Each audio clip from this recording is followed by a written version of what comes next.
আসসালামু আলাইকুম। শুভ সকাল। আহ, অনেক দিন পর পাঙ্গাস মাছ দিয়ে সিম রান্না করছি।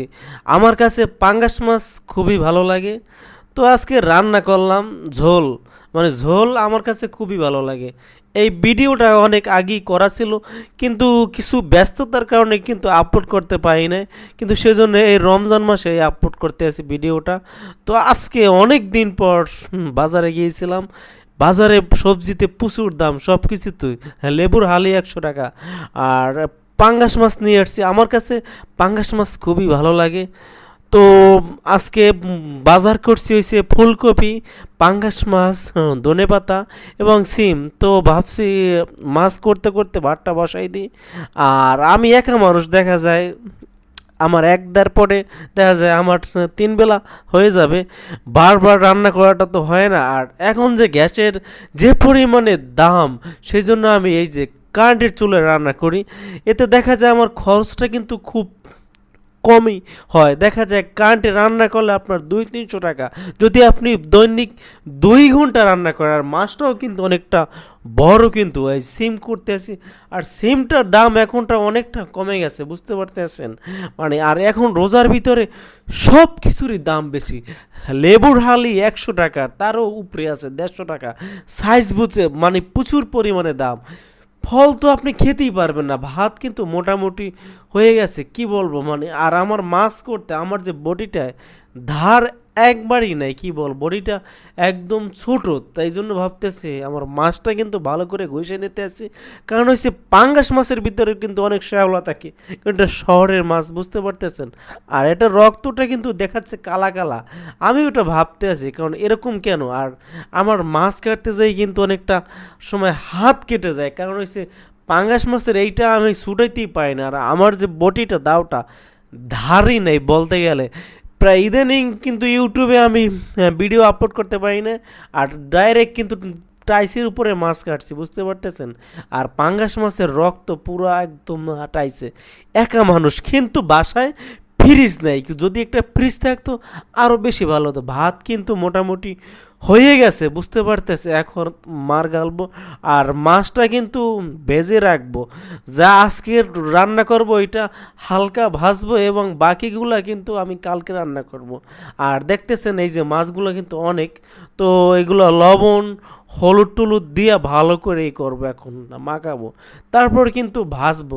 আর পাঙ্গাস মাছটা কিন্তু সবার কাছেই ভালো লাগে, আমার কাছেও ভালো লাগে। কিন্তু আমি একবার একটা মাছ কিনছি, কি পরিমাণে গন্ধ, কি বলবো, যেটা বলার বাইরে। তো মাছটা এখন ভাজি নেব, যেটা আজকে রান্না করব এটা কিন্তু খুব কম ভাজি করবো। আর আমি আবার বেশি মাছ ভাজলে খেতে পারি না, এটাই। তো এখন রোজা শুরু হয়ে গেছে। রোজার ভিতরে আমার রান্না করতে যে কষ্ট হচ্ছে, অফিস করে আবার দেখা যায় রান্না করা লাগে। বাসায় এসে এসে দেখি কি জানেন, সেহরির সময় ভাতগুলো একদমই হয়েছে। এগুলা হচ্ছে আজকে রান্না করব। আর ওই যেগুলো রাইখে দিচ্ছি মাথায়, ওইগুলো হয়েছে কালকে রান্না করব। আর মাছের ভিতরে দেখতেছেন কি পরিমাণে তেল হয়েছে। আর সিম দিয়ে আলু পাঙ্গাস মাছ, এটা কিন্তু আমার কাছে খুবই ভালো লাগে। কারণ পাঙ্গাস মাছ আমি খুবই ভালো খাই, কারণ এই মাছটা সবার কাছেই ভালো লাগে। আবার সাথে আছে সিম দিয়া। আর পাঙ্গাস মাছটা একা মানুষ তো, সেই জন্য দেখা যায় একটা মাছ নিয়েছে।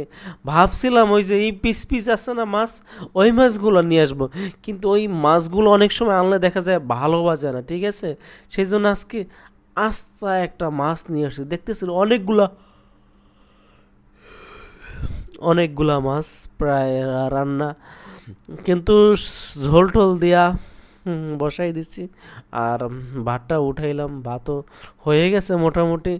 আর আমার অনেক পরিমাণে এখন ক্ষুধা লাগছে, কি বলবো।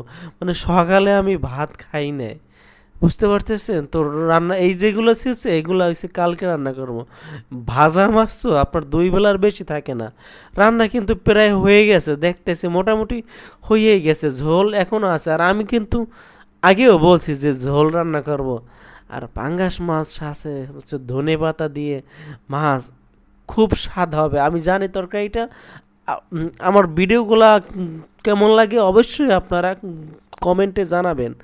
আম, আজকে কিন্তু শর্টকাট করে রান্না করলাম, আর কিছু না, শুধু পাঙ্গাস মাছ দিয়ে সিম রান্না করছি, বুঝতে পারতেছেন? কারণ এটা আমার কাছে খুবই ভালো লাগে। তো ভাবছি কালকে কিন্তু ওই একটাই আছে ফুলকপি, ফুলকপি দিয়ে আবার পাঙ্গাস মাছ রান্না করবো, কিন্তু ফুলকপিটা ভাজি বেশি ভালো লাগে, কারণ হচ্ছে পাঙ্গাস মাছ তো সেই জন্য একটা অতটা বেশি একটা ভালো লাগে না। তারপর ঝোল রাখছি কি আমার কাছে, ঝোল তরকারিটা খুব বেশি ভালো লাগে, সেই জন্য আমি ঝোল রাখছি। তো আমার ভিডিওগুলো ভালো লাগলে লাইক কমেন্ট শেয়ার করে দেবেন, এবং যারা এখনও আমার চ্যানেলটি সাবস্ক্রাইব করেন নাই অবশ্যই চ্যানেলটি সাবস্ক্রাইব করে দেবেন। ধন্যবাদ সবাইকে।